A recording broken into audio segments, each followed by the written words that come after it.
Finally म चाहिँ आज जङ्गल आएको है हेर्नु नि यस्तो हरियो परेपो लागेको छ। अस्ति यहाँ आउँदा चाहिँ साथीहरू फाइनली यहाँ चाहिँ के थियो भन्दा हिउँ मात्रै थियो है। हेर्नु नि हाम्रोतिर नि अहिले चाहिँ यस्तो क्युट भएको छ, हरियो पर्यो, ठुलो रुखहरू छ यता चाहिँ। हेर्नु नि साथीहरू जङ्गल आएको नानीहरू चाहिँ उपर कुद्दैछ। आज चाहिँ फाइनली वाकिङ शीतल छ नि त, एकदम हावा चलिरहेछ, घाम लाग्यो नि। आज चाहिँ एकदम गुड वेदर छ है साथीहरू। हेर्नु नि अनि फाइनली जङ्गलमा चाहिँ नि साथीहरू अहिले चाहिँ हेर्नु नि यस्तो दामी कि फुलहरू फुलेछ। हेर्नु नि यस्तो क्युट चाहिँ, यस्तो फुलहरू पहेँलो फुल, यस्तो फुल चाहिँ जङ्गलैभरि भएको रहेछ साथीहरू। यस्तो मजाको हेर्नु नि एकदम मन पऱ्यो क्या। आज चाहिँ जङ्गल आएको नि बेसै भयो र फाइनली जङ्गल आएको चाहिँ यस्तो क्युट क्या फुल। हेर्नु नि कस्तो मन परेको मलाई चाहिँ फुल, कस्तो दामी फुलहरू चाहिँ यस्तो फुलेको रहेछ है साथीहरू जङ्गलमा।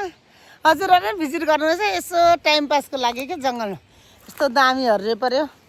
अब अहिले त यति बेला मात्रै हो नि साथीहरू हरियो पर्यो, भोलि पर्सि त यहाँ त एकदम हिउँ आएर माइनस हुन्छ। अन्त जङ्गल त हामी त 4-5 महिना त यसरी भिजिटै गर्न सक्दैनौँ, घरभित्र काम घर त्यति नै हो। अहिले चाहिँ साह्रै मजाले क्या यस्तो फुलहरू है जताततै जङ्गलमा। अब रुखको फुल चाहिँ सक्यो, अब चाहिँ फाइनली भुइँमा चाहिँ यसरी फुलहरू एकदम फुलिरहेछ साथीहरू। यस्तै छ हाम्रोतिर। हजुरहरूकोतिर कस्तो छ?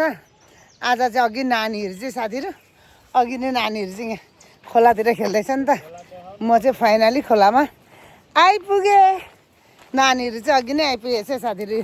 हेर्नु नि फाइनलीमा चाहिँ खोलामा हामी आज यतिजना चाहिँ यसरी घुम्नु आएको।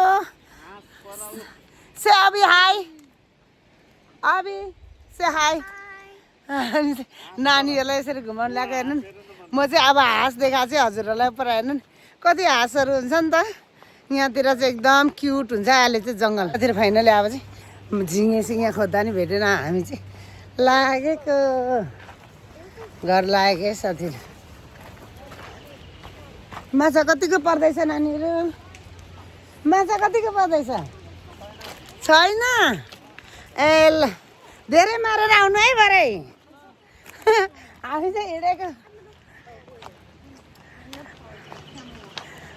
भाइहरू चाहिँ माछा मार्दै रहेछ, त्यो एकछिन सोधिओरि नि हिँडेको है साथीहरू। हामी चाहिँ मेरो छोराछोरी चाहिँ यसरी हिँडिरहेछ बाहिर पछाडि। कम फास्ट गाइस, छिटो आऊ है बाबु। हेर्नु नि रुखको जरा चाहिँ यस्तो रहेछ नि त बाटोमा नि। रुखको जरा चाहिँ कति धेरै रुखको जराहरू रहेछ यसरी। ओ हामसाङलाजी चाहिँ पर पुगेको छ साथी। हेर्नु नि तर धेरै राम्रो क्या जङ्गल चाहिँ अहिले वाक गर्नुलाई।